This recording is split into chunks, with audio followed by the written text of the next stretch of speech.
populli shqiptar, po ta vësh re të gjitha ritualet, traditat, edhe ne jemi akoma një popull shumë, jo në kuptimin e keq fjalës, nuk po e them se s'dua të fy popullin tim se e dua pafund, po jemi shumë tribal akoma. Do të thënë ne i ruajmë akoma. Ruajmë akoma fustanellat të lutë.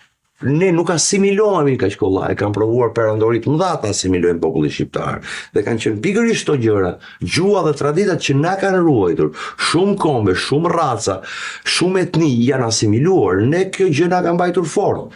Por po të shikosh gjuhën shqipe, dhe prandaj gjuha shqipe është më e rrallë në botë. Gjua baza e gjuhës shqipe është gjitha onomatopeike quhet. Është me 2-3 gërma. Pra në rock janë tinguj. Nën, bab, çun, goc, pyll, pem, yll, djell, lum. Tok, qell, yll.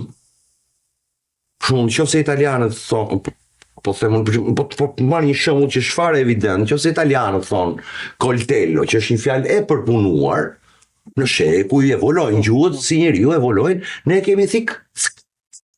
Gjurma që bën. Të nën tinguj. Tinguj, lumi, ne themi lum. Si bënoj kur grullon? Pra është gjuhë nga të parat. Pastaj ka huazime, ka fjalë të huaja që janë futur latinizma, turqizma, etj, normale. Bëhet mix pastaj. Po, por bazike e gjuhës shqipe prandaj edhe ne, më ka rënë rasti që kemi bërë shfaqjet përbashkëta dhe ka thënë regjizori britanik, thoshte, "Mirë, ta bëjnë një cop, një monolog të vogël shqip." Dhe asnjëri nuk e kuptonte shqipen. Do të thënë aktori gjerman, ose aktori italian, ose aktori francez, ose aktori rus, ose aktori çek, ose aktori holandez. Rrinin kështu. Dhe unë i pyesja kur mbara si të tingëllon shqipja. Nuk kuptoj asgjë, që e thoshin gjithë, po thoshin është gjuhë shumë e fortë, shumë gjuhë teatrale. Kuptoj edhe se kanë të lehta imitojnë. Jo, e kanë shumë të vështirë sepse morfologjia jonë e kemi, domethënë kur i kam thënë një miku tim italian aktor, i kam thënë ne kemi 36 gërma, ka thënë çfarë? Po. 27 ka italishtja.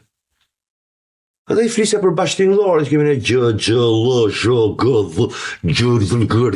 Ai nuk i tingëllonte dot. Nuk e lidhin dot se konceptojnë pastaj sepse ka ndërtimin morfologjik të tillë, për shembull, i thosha bëja gallatun, i thosha thuaj fjalën ulluqe. Nuk kishte shanse ta thoshte që aktorët në përgjithësi e kanë veshin të ndjeshëm, sepse është profesioni.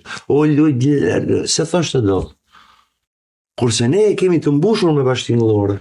Ne kemi përbosh të imitojmë ose të flasim çdo lloj gjuhë tjetër, ndërsa gjuhët e tjera nuk e flasin dot gjuhën shqipe, sepse kanë ndërtimin morfologjik të shqiptisë.